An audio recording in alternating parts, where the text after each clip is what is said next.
But at that very, very low point in my life, and I start to wonder again, God, what's going on? What is it that's happening? Why am I having to suffer like this? Why do you have me in here? Why my petition? Why do I have to, seem like I take 2 steps forward and 10 steps back? Yeah. It just doesn't. It seems like a hopeless situation. Um, so I reach out to the exoneration project again, and another attorney named Lauren Marskoff Mueller from there eventually agrees to take my case. The first intent was the governor of the state of Illinois, J.B. Pritzker, had issued an executive order stating that anyone that was in the IDOC could file an emergency clemency. So we've seen two individuals get out from like the end of March and April. They get out of prison because of this executive order. And I'm like, wow, I got to do this. And that's why I reached out to these people and I'm feeling like that. But let me just say this. Before Lauren comes in, it was really a turning point there for me because, like I said, I was sick. I was at a low, a really, really low in my life, wondering if I ever get out. And so, once again, I just simply say these simple prayers. And I know a lot of people who may do prayer feel they cry out to God and expect it to happen. But I get a letter from somebody who this day I don't know who it's from. It was a P.O. box that's non existent. And it was just a simple printout. It's not scriptural in the sense that we know the traditional scripture. And it's a story, and I'm just going to say it verbatim. Yeah. And the story is like this: there's a king in a faraway country whose kingdom was vast and rich. And he enjoyed going on hunting trips. So he takes his servant with him. And his servant had told him that he believed in his God. He said, my God is always right and he's always on time. And so that was the things he said. He said, if you follow him, he's always right. He's always on time. And so the king would hear this and he's like, okay, you know what? I'm going to start believing in your God.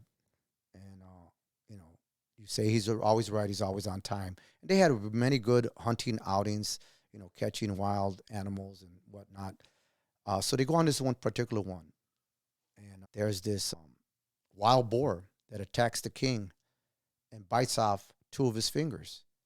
And so they go back to the palace, and the king has the servant before him, all bonded up, and tells him, you told me if I follow your king that he's always right, he's always on time. How could this be right? I'm missing two fingers, and threw him in a dungeon, beat him, threw him in a dungeon. Okay.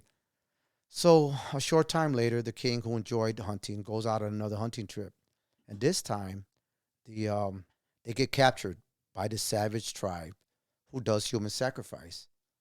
And so he now has a new servant, and they look at the king, they look at his hand, and their high priest says, "Oh no, he's damaged. He's not complete. He has two fingers missing," and he doesn't kill him. Take the servant, kill the servant, offer him up. Well, the king comes back, brings the servant out of the dungeon, and tells him, "Wow, you were right. Your king was right. I got saved. If I didn't have my fingers missing, I would have been sacrificed. I would have been killed. I'm sorry." And he says, the king says, one thing I want to wonder, why is it that if your God was so great and merciful that he allowed me to throw you into the dungeon and beat you that way? He said, my king, if I had been with you, I would have been the servant sacrificed. And so that hit me, man, That's Uh, deep. it is. It isn't scriptural. No, no, right. But yes, But the meaning behind it yeah. is you could find it in scripture, um, in that sense. And yeah, I mean, I broke down, bro. I just like, man, wow, this is really what's up. And I had to look back and say, all of the people that I had helped, had I not been in prison, those people wouldn't have got new trials, sentence reductions. They wouldn't have got compensation for the constitutional violations. They wouldn't have got um, exonerations. So, in a sense, that's where I was supposed to be. You have to come to terms with that, because if not, then it would, what else is there? Yeah. So that gave me rejuvenation, the fight to say, this was my purpose, but what other purpose do I have?